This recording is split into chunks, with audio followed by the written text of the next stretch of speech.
Começa agora o programa Sensibilidade. Apresentação: José Damião.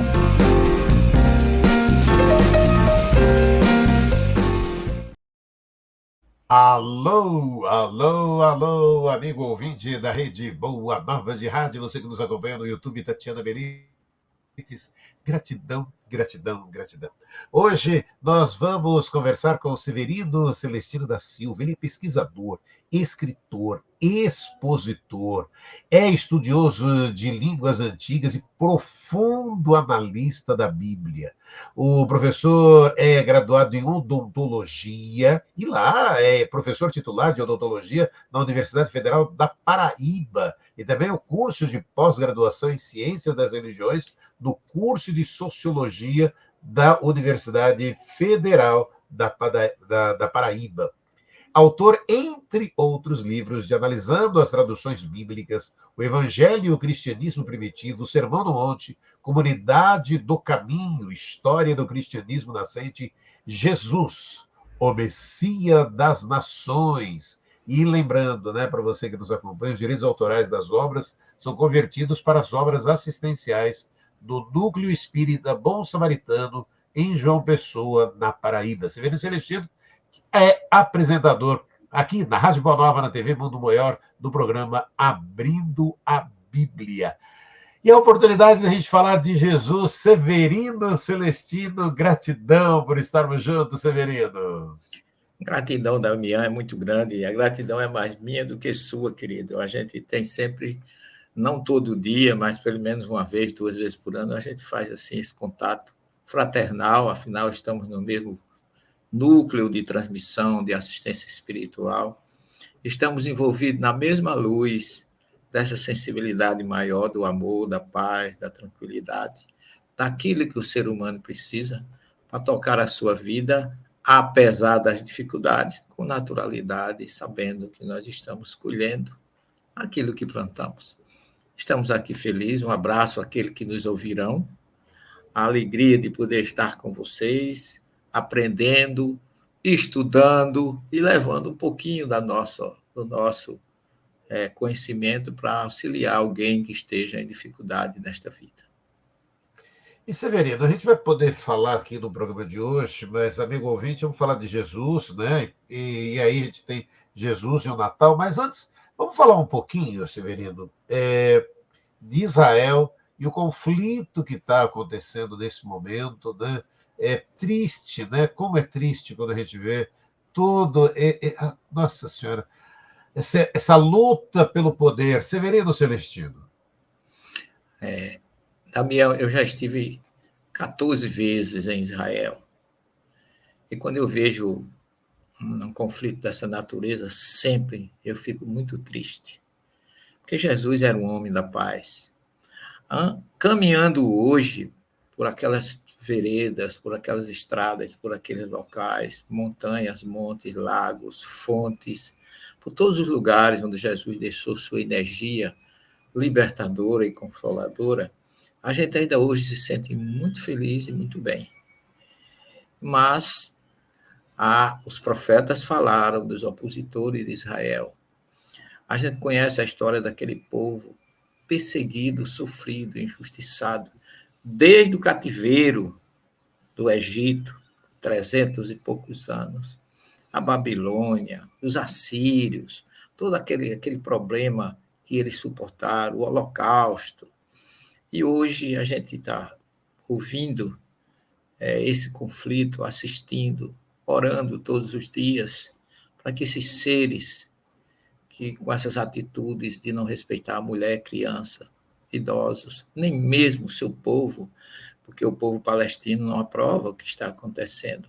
Israel está sendo vítima, lamentavelmente, mas parece que o mundo não vê que Israel não existe homem-bomba, Israel nunca atacou ninguém.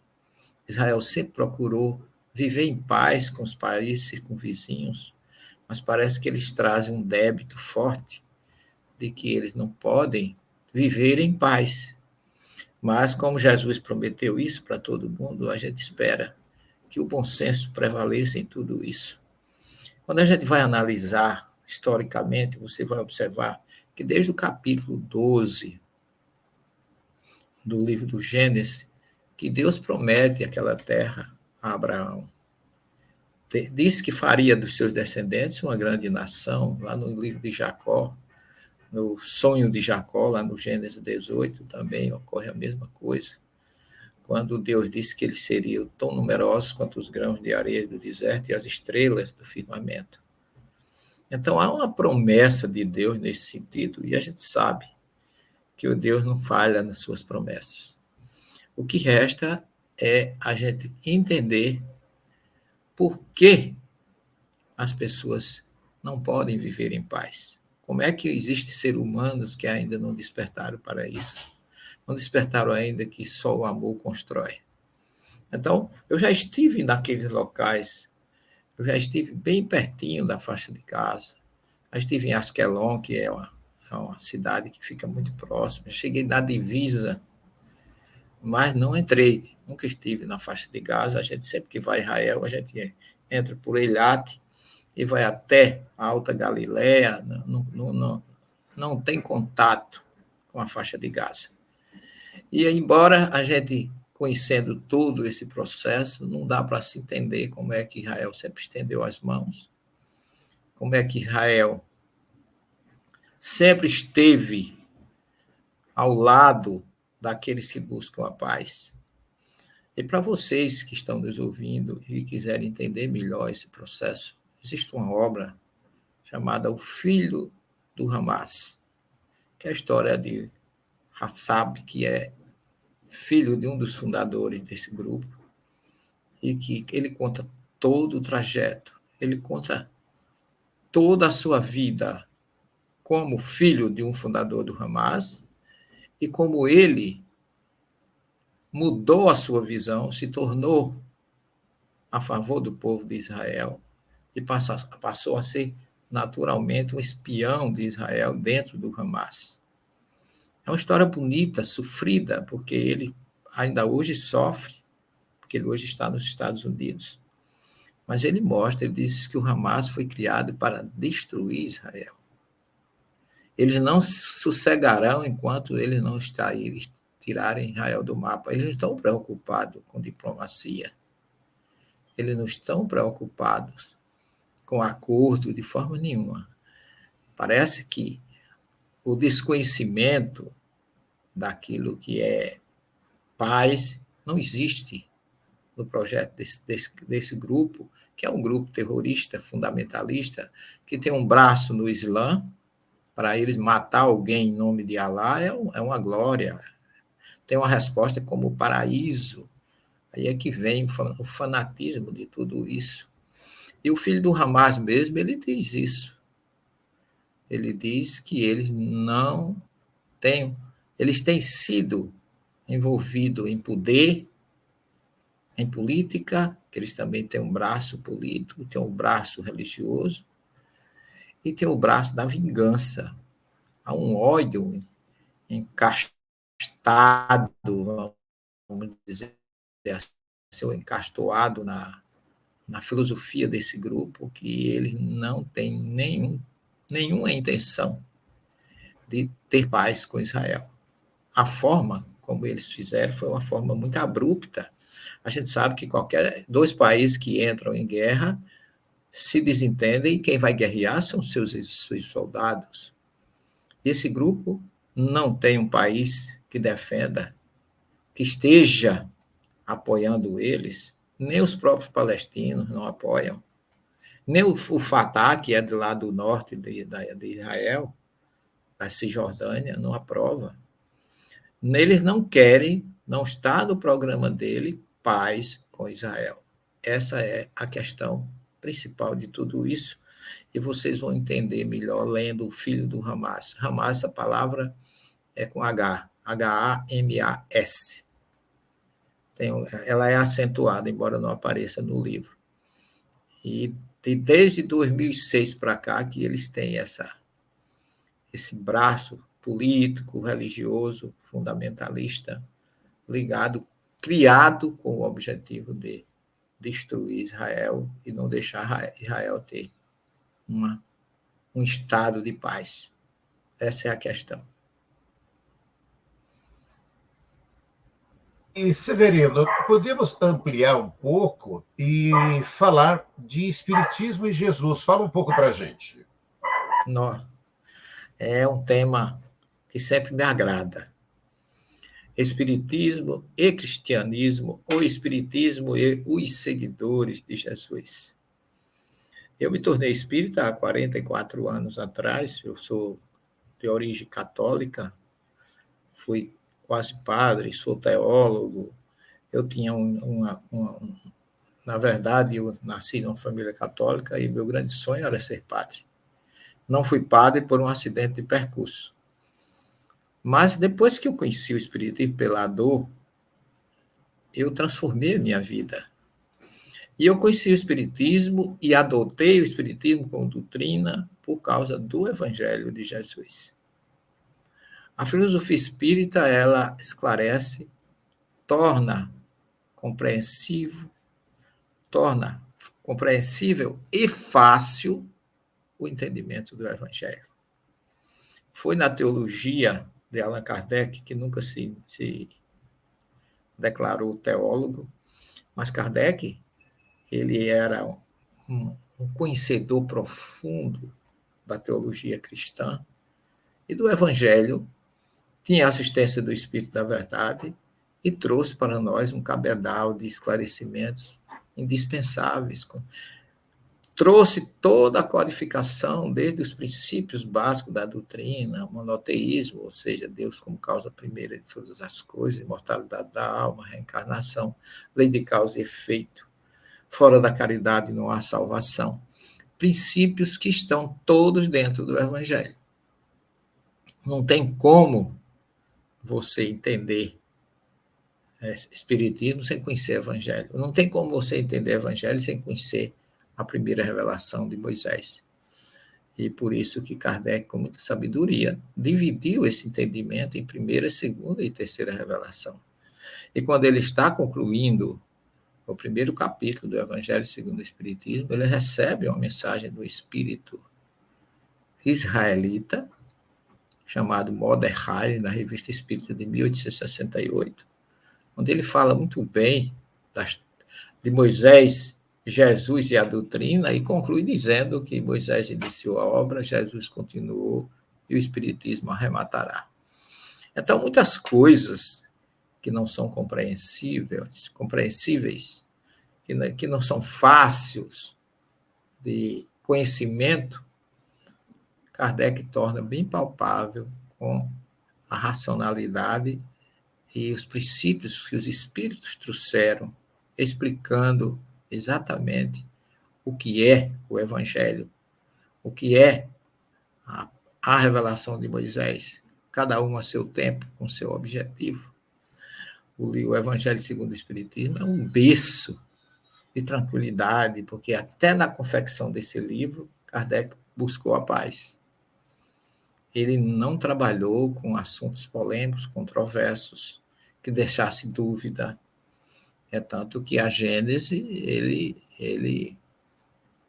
diz que o ser humano tem duas partes básicas, a material e a espiritual, e ele trabalha em torno da espiritual, mostrando exatamente que tudo o que acontece conosco tem uma explicação à luz da doutrina espírita e à luz da imortalidade da alma, quando você compreende e aceita por racionalidade e por lógica, não é por dogmas nem imposição, de forma nenhuma, que não existisse na doutrina, mas pela racionalidade, onde tudo se encaixa, quando ele diz que o Espiritismo é a ciência através da qual tudo se explica de modo fácil.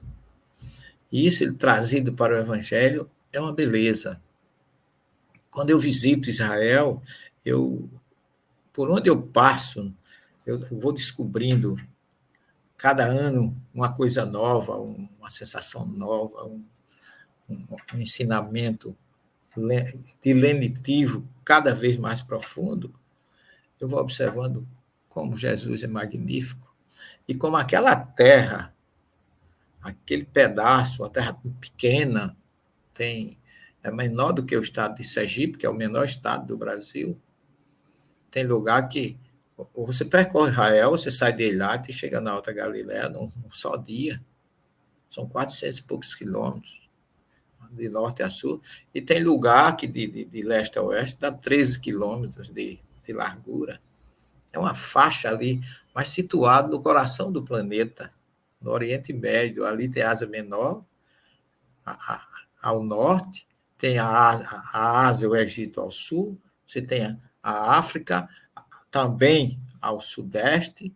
Então, você tem o planeta, a Europa, tudo ali em torno daquela faixa de terra que eu considero um farol de luz, como diz o profeta Isaías, capítulo 9, aonde desce uma luz na terra de Zabulon e Naftali. Foi ali que Jesus desceu para clarear e ser, como ele diz, a luz do mundo e o farol deste planeta. Tudo em Israel é um evangelho aberto. Depois você conhece a geografia de Israel, o evangelho passa a ser uma narrativa muito diferente ou muito pequena em relação à grandeza que ele já representa, mas quando você coloca ele no mapa, na terra, em Decápolis, ou no norte, no leste, no oeste, daquela faixa de terra que é Israel, você vai observando que fala da história de Jesus, até as pedras falam.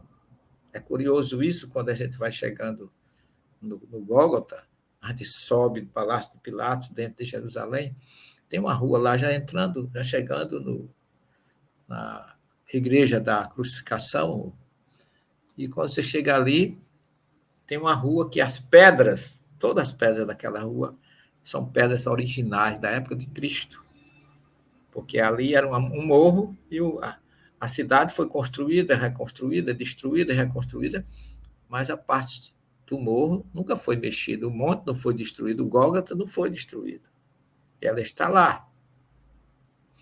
E quando você passa ali, todos os guias, não importa o idioma, o país que visita, o idioma que o guia fala, mas ele diz, essas pedras aqui, provavelmente, Jesus passou aqui carregando a sua cruz.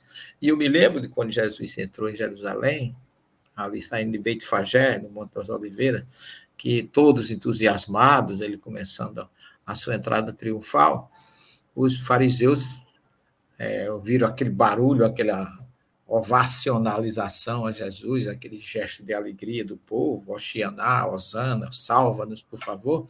E ele disse, manda que os teus discípulos se calem, porque os discípulos também estavam alegres e entusiasmados. E Jesus disse, se eles se calarem, as pedras é que falarão.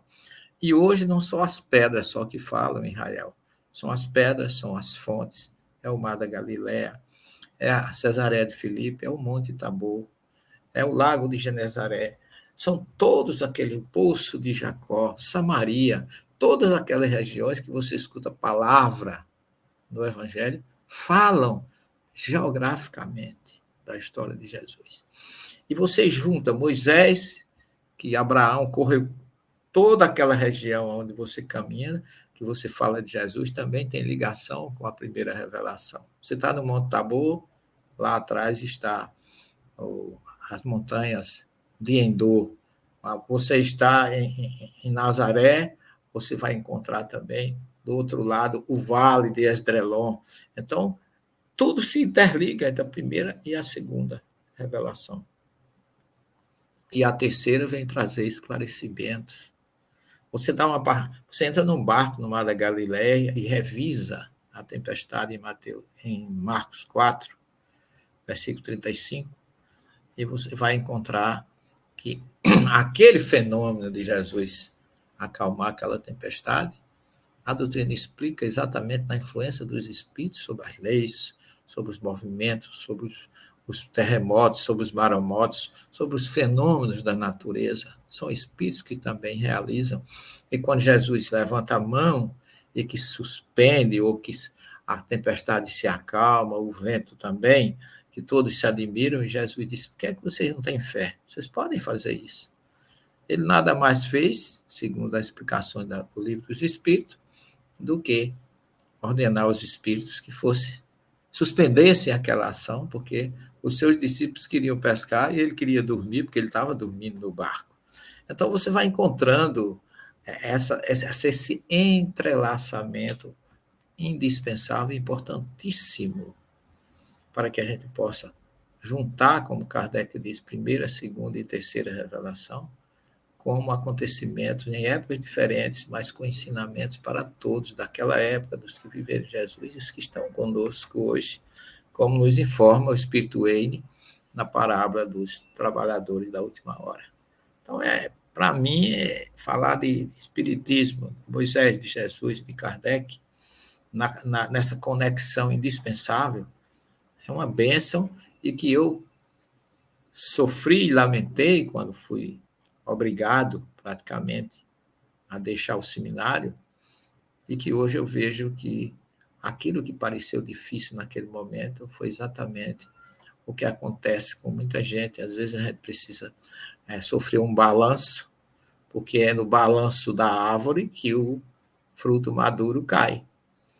Não foi bom naquela época, mas hoje eu dou graças a Deus que tenha acontecido daquela forma, porque eu encontrei, não faço proselitismo da doutrina espírita, mas eu não encontrei nada melhor para o meu preenchimento espiritual do que essa codificação e essas 3 revelações que se unem num só objetivo, fazer com que a gente se sinta mais feliz, saber agradecer por tudo, como dizia Paulo de Tarso, porque tudo são obras de Deus, tudo está no projeto dele. E Severino, aí você falando desse sofrer, né, esse balanço, e aí a gente para ver aquilo que a gente já comentou aqui, né, de Israel, e aí você fala desse balanço pessoal. A gente acaba percebendo muito isso, né, Severino, que Jesus está no controle de tudo, ele sabe tudo o que está acontecendo. Nós é que somos aí, né, de repente ali, imperfeitos ainda de tudo isso, em todos esses desafios, né, Severino? Com certeza, Damião. Eu fiz a minha mais recente obra, eu lancei em São Paulo aí, a semana passada, praticamente, eu estava em São Paulo. Passei uma semana aí de Alphaville, a Freguesia do Ó, Santo Amaro, Vila Mariana. Visitei aí um bocado de centro de pessoas amigas e fiz muitas palestras, mas o eixo maior foi o lançamento da nossa obra Jesus, o Messias das Nações, onde eu mostro que essa obra foi exatamente o meu tema, surgiu com o meu tema de pós-doutorado na Pontifícia Universidade de Goiânia, onde eu fiz a minha pós-graduação a nível de pós-doutorado de Ciência das Religiões. E aí a gente observa que quando eu comecei a realizar esse trabalho, o objetivo era ver o Messias no judaísmo. Mas depois eu descobri que ele está no judaísmo, no cristianismo, no espiritismo. E a obra acaba sendo as 3 revelações juntas num contexto muito interessante, porque entra filosofia, teologia, história, espiritismo, espiritualismo, tem tudo na obra. Desta parte ficou uma obra assim que eu considero um coroamento dos 8 livros que eu já escrevi sobre Bíblia e Espiritismo, porque ele mostra exatamente. Eu fiquei encantado nas minhas pesquisas quando eu encontrei lá João 17, versículo 5, onde Jesus, na sua última oração no Monte das Oliveiras, ele declara a alegria dele ter realizado o trabalho que ele foi confiado por Deus. Pai, chegou a minha hora. Honra teu filho com a honra que eu tinha quando eu me encontrava contigo antes da criação dos céus e da terra. Isso, para mim, é uma das maiores declarações de Jesus, porque ali está a explicação de todo o seu projeto para o planeta Terra. Como Emmanuel diz em A Caminho da Luz, que existe uma pleiade de espíritos responsáveis pela produção da vida nos diversos planetas do universo. E Jesus é um deles. Então, a gente conclui que Jesus assistiu à criação do planeta com Deus e o recebeu das suas mãos com muita alegria de poder realizar um projeto para transformar esse planeta, que hoje é de expiação e prova, em um planeta de regeneração. E esse projeto ele vem realizando já há em torno de 5.000 anos. Porque de Adão e Eva, segundo a própria Bíblia, para nós do ponto de vista teológico, porque do ponto de vista arqueológico, científico, nós temos aí milhões de anos, né? Se você considerar cada dia da criação 2,5 milhões de anos, só aí a criação já foi 15 milhões de anos. Então, a ciência e a arqueologia têm provado tudo isso naturalmente. E aí você nota que desde a origem do sagrado, desde as religiões tribais, que através com a faculdade mediúnica que Jesus colocou em nós, desde a nossa criação, porque a mediunidade não pertence à religião, pertence ao homem, é uma faculdade orgânica, como Kardec classifica. Então, os primeiros seres do planeta já tinham essa faculdade para entrar em contato com o mundo espiritual. E a prova, como está em Michel Eliade, na sua obra A Origem das Religiões, está em Campbell, que é um dos maiores mitologistas ou estudiosos das mitologias espirituais ocidentais e orientais. Você encontra que as religiões tribais tinham os seus chefes guerreiros e tinham os seus sacerdotes. E os chefes guerreiros se submetiam ao sacerdote porque eles eram aqueles que eram capazes de trazer orientações espirituais. Em outros, até a origem da forma de enterrar as pessoas, não destruir a cabeça das caças. Uma ideia primitiva de uma ressurreição já se encontrava naquela época nas religiões tribais, e que das religiões tribais para a Mesopotâmia, onde começou a civilização com aqueles que vieram da constelação do Cocheiro, né, os exilados de Capela, que Jesus adotou para ser os nossos mestres na cultura, não na moral, mas eles trouxeram a toda a tecnologia e tudo, e a gente vê muito bem isso entre os sumérios, que foram os primeiros que pensaram na imortalidade da alma, e foi de dentro dos sumérios que nasceu Abraão, que foi trazido de Ur, na Caldeia, que ficava ao sul da Mesopotâmia. Então, os sumérios, assírios e babilônios, 3 povos, uns guerreiros, mas um era mais espiritualizado, que eram os sumérios. E dali surge a ideia de uma imortalidade e de um contato com os 2 planos. Depois vem o povo egípcio, que deixaram as pirâmides imortalizadas como grandes túmulos, a imortalidade da alma. E daí vem o judaísmo e começa a primeira, segunda e terceira revelação. Numa sequência, tudo dirigido por Jesus, porque todas as religiões do planeta têm ações diretas de Jesus sobre elas. Por isso que a gente não pode dizer que Jesus está na minha religião, ele também favorece ou nos assiste na nossa religião, e assiste até aqueles que não têm religião, ele também não deixa, porque ele diz, existem ovelhas que não são desse aprisco, eu os vou buscar e trarei, e elas farão parte do meu rebanho, e haverá um só pastor e um só rebanho.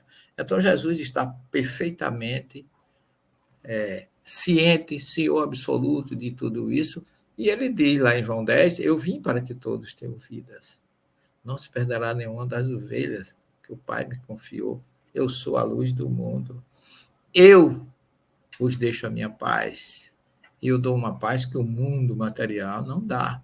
Então, ele deixou todos os recados e já libertou muitos que não se encontram mais aqui. E o que está acontecendo agora, que nós estamos vivendo um momento de transição, é um balanço, é um estado febril, que é uma espécie de terremoto febril que o planeta vive, porque ele está se transformando.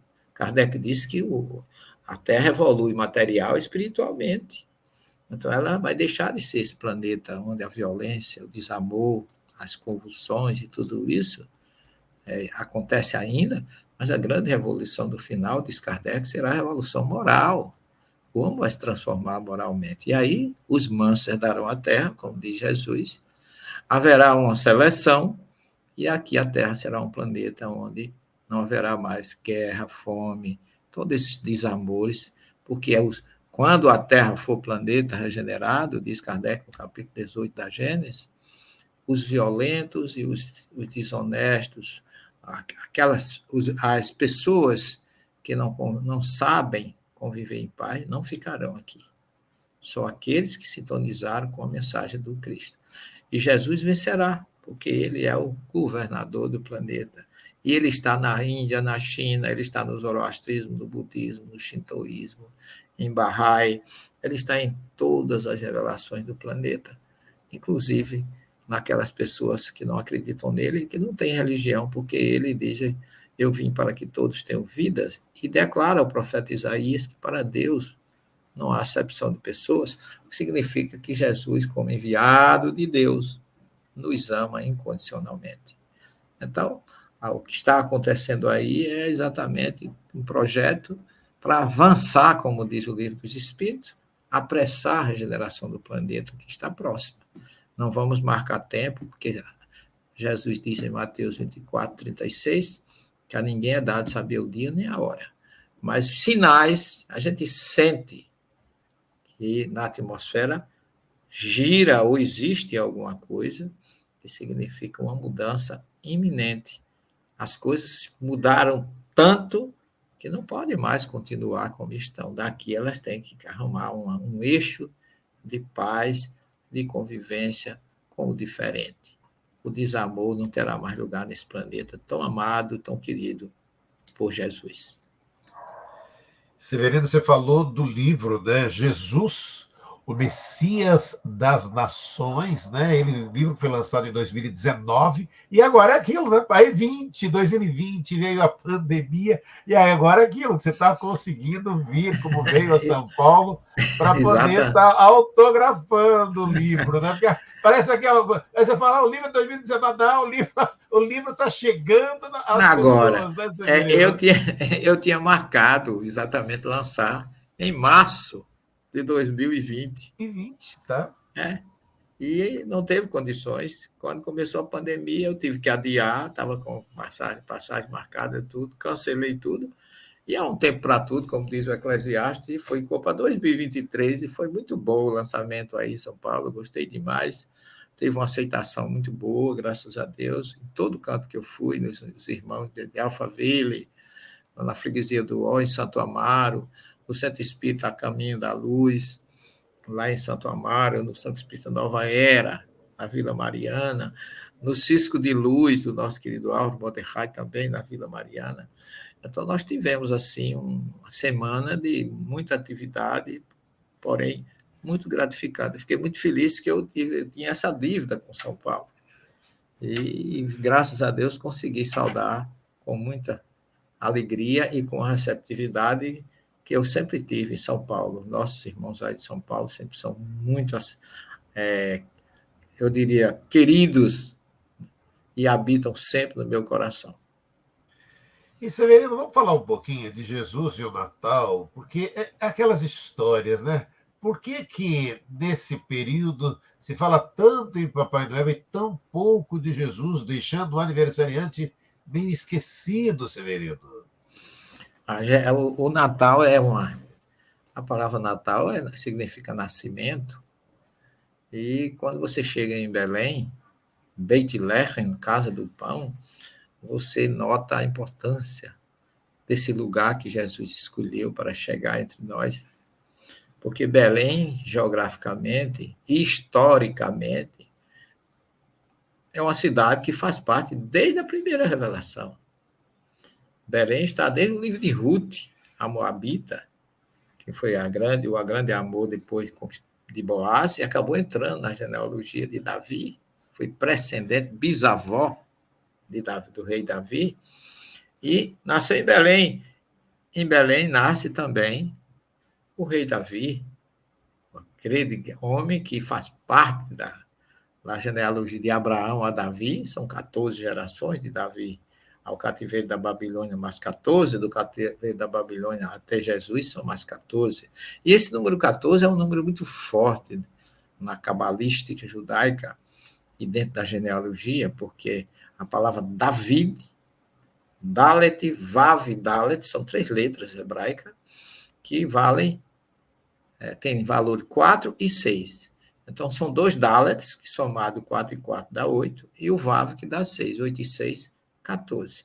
Quando você chega em Belém, que você vai visitar a gruta, lá tem uma estrela de prata belíssima, com 14 pontas. Pouca gente sabe por que 14 pontas. Aquelas 14 pontas está dizendo, aqui nasceu um descendente de Davi, que é o nosso Messias. Isso é muito forte, por isso que está lá no primeiro livro do Evangelho de Mateus, no primeiro capítulo, falando de Abraão, gerou Isaac, Isaac gerou a Jacó, Jacó gerou a Judá e seus irmãos, e vem 14 gerações até Abraão, depois até o cativeiro, e até Jesus, dizendo Jacó gerou José, o pai de Jesus, o Messias, significando para o povo hebreu que Jesus é o Messias, que é a apresentação que Mateus, que era um judeu, apresenta Jesus, outro judeu, para os seus conterrâneos judeus como Messias, mostrando a força desse homem. Belém é uma história, é uma geografia viva. Aquela gruta, o quarto de José, o quarto de Jerônimo, um dos tradutores da Bíblia, Ruth, a Moabita, Davi, que foi pastor ali, a própria Raquel, esposa de Jacó, que morreu ali na entrada de Belém, e o profeta Miqueias nos diz, e tu, Belém, Efratas, ou terra das frutas, perote, em hebraico, Efratas, vem de perote, que é frutas. De ti não és a maior das cidades, mas de ti nascerá aquele que libertará o planeta das trevas e trará luz.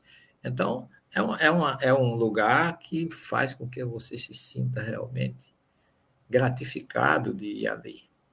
E que Jesus nasceu, como ele bem disse, ele nasceu simples, numa manjedoura. Ele, em vida, não tinha uma pedra onde recostar a cabeça e teve como leito de morte uma cruz, mostrando que o que ele veio fazer aqui foi deixar um rastro de luz para que nós pudéssemos sair das trevas em que vivemos, da ignorância, do orgulho, do egoísmo, do desamor, da ausência de perdão.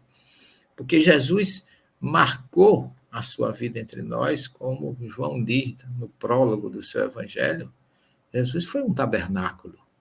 Porque quando você lê o prólogo do evangelho de João, que ele fala que o verbo se revestiu de carne e habitou entre nós, a palavra, o verbo que ele usa aí é o verbo shachan, e shachan é tabernacular, significando que Jesus foi um tabernáculo entre nós. Por quê? Porque durante a época que o povo esteve no deserto, Deus enviou, através de Moisés, a orientação para construir um tabernáculo, que era onde Deus estaria no tabernáculo entre seu povo.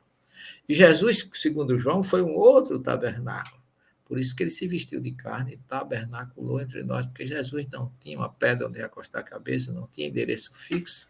Ele fez um estágio na casa de Pedro, enquanto estava na Galiléia, mas ele foi para Samaria, ele foi para a Judéia, ele foi para Decápolis.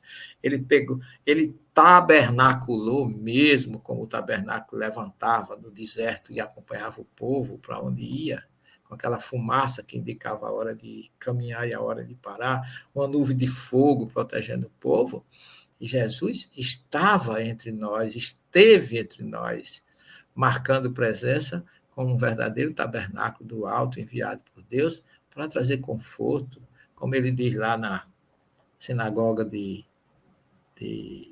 Genezaré, que, abrindo o rolo de Isaías, no dia de sábado, ele lê: o Espírito do Senhor desceu sobre mim para curar os doentes, curar os cegos, purificar os leprosos, ressuscitar os mortos. E ele diz: hoje aqui se cumpriu a profecia de Isaías.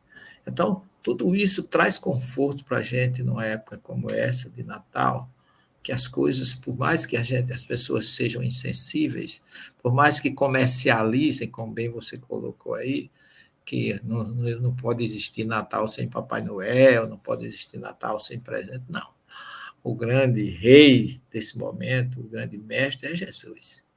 Ele é o motivo, a causa maior, e por isso que o planeta fica mais leve, fica mais suave, as pessoas se confraternizam mais, é um mês diferente, embora que ele não tenha nascido nesse mês, mas só a referência à chegada dele entre nós já clareia as trevas em todos os sentidos. Drenam-se as energias violentas, desonestas, corruptas, elas se dissipam e a gente vive um momento de paz. Então, num momento de conflito como esse, a gente pode pensar e depositar nas mãos de Jesus toda a confiança de que tudo isso vai passar. E se ele está usando, como dizem os profetas, que Zacarias, Malaquias, Abacuque, diz o próprio Isaías, que Miqueias, que a espada será transformada em ferramenta de trabalho, e que o lobo se deitará com o cordeiro, a criança brincará com a serpente. Então haverá realmente uma plenitude e uma paz. É promessa dos profetas, e o príncipe da paz é Jesus. Então ele tem, nesse momento, em suas mãos, uma condição muito tranquila de resolver tudo isso. A gente agora está... Eu estou aflito, eu não gosto de assistir televisão e ver essas coisas. Quando eu ligo uma televisão é para vibrando positivamente para que isso passe o quanto antes. Porque está sofrendo o povo palestino e o povo judeu, que são as grandes vítimas de uma insanidade de interpretação do Corão de uma forma que não é isso que Maomé queria e não é isso que Jesus queria quando enviou Maomé para aquele povo. Ao envio, que foi Jesus que também enviou todos os mestres, enviou Buda, Krishna, Mahatma Gandhi, Maomé, todos aqueles, Abraão, Isaac, Jacó, os profetas, enviou o Espírito da Verdade, com promessa lá em João 14, tudo para que o planeta terminasse numa verdadeira paz. Mas nós abusamos. E aí, de vez em quando, ele dá eu não diria um nó no tempo, mas ele dá uma balançada em tudo isso, porque depois da tempestade tem que vir a bonança. Acreditamos muito no seu poder, no seu controle, e quem tem um mestre como Jesus dirigindo esse barco, a gente tem que ficar tranquilo. Não vai haver entrada de água, não vai haver afogamento, ninguém vai naufragar, porque ele prometeu que estaria conosco até a consumação dos séculos. Então, viva mais um Natal, viva mais uma esperança, viva mais uma tranquilidade de que o governador do planeta, o Rei da Luz, o Pai do Amor, o Príncipe da Paz, está dirigindo tudo isso e que nos convida a fazer a nossa parte, a nos amar incondicionalmente, a sermos uma unidade com o diferente, respeitar o diferente, mas amando, nunca condenando ou fazendo da religião dele um motivo de desunião e de discórdia. Em todos os pontos, Jesus luta pelas suas ovelhas, que somos nós. Estão aí as parábolas da misericórdia de Lucas, da ovelha perdida, da dracma, do filho pródigo. Todos nós nos enquadramos em qualquer uma dessas, que são mensagens do Cristo dizendo: eu amo vocês, e o meu Pai me mandou para servir e não para ser servido. Acreditemos nisso e temos confiança que nós todos vamos ter realmente um bom Natal. Nossa, lindo, lindo demais, mas eu ainda deixo esses 2 minutinhos finais para a sua mensagem final, Severino Celestino. Olha, Damião, meus queridos irmãos de São Paulo, do Brasil e aqueles que nos ouvirão, o momento está realmente de apreensão, porque o nosso sentimento diante das pessoas que sofrem, indefesas, crianças, adultos, pessoas comuns, que a gente está acostumado a ver guerras entre exércitos. E esse conflito é diferente. Esse conflito está havendo crianças, idosos, sendo usadas como objetos, como escudo de tirania humana, do poder, da sede bélica e da ideia de possessão daqueles que ainda não descobriram que só o amor constrói. Mas a gente sabe e confia em Jesus, como ratifico nesse momento, que o bom senso deve prevalecer, que o mundo vai descobrir que Israel não pode se omitir de dar uma resposta à forma como foi sequestrada lá no Êxodo 20, fala: não roubarás, não furtarás. Sequestrar o ser humano é um furto. E isso não é uma estratégia de guerra, isso é uma agressão, isso é uma violência que fere todo o princípio diplomático do planeta. É uma questão de moral, de sobrevivência. Então, oremos neste momento a Deus e confiemos que tudo vai terminar da melhor forma possível, que a própria situação demonstrará de onde virá a vitória. E a vitória vem sempre do bem. Oremos, confiemos, não desesperemos. Jesus está conosco todos os momentos. Muita paz para vocês e um Feliz Natal. Obrigado, Damião, pela oportunidade. Que Jesus abençoe a todos. Gratidão, Severino Celestino, gratidão, gratidão, gratidão. E você, amigo ouvinte que nos acompanha, você que nos acompanha pelo YouTube Tatiana Benites, Feliz Natal com Jesus no coração. Severino, gratidão, lindo demais essa oportunidade de estar falando de Jesus nesse momento e tão importante isso. Um grande abraço, obrigado, e semana que vem estaremos juntos com mais um programa Sensibilidade. Até lá, gente.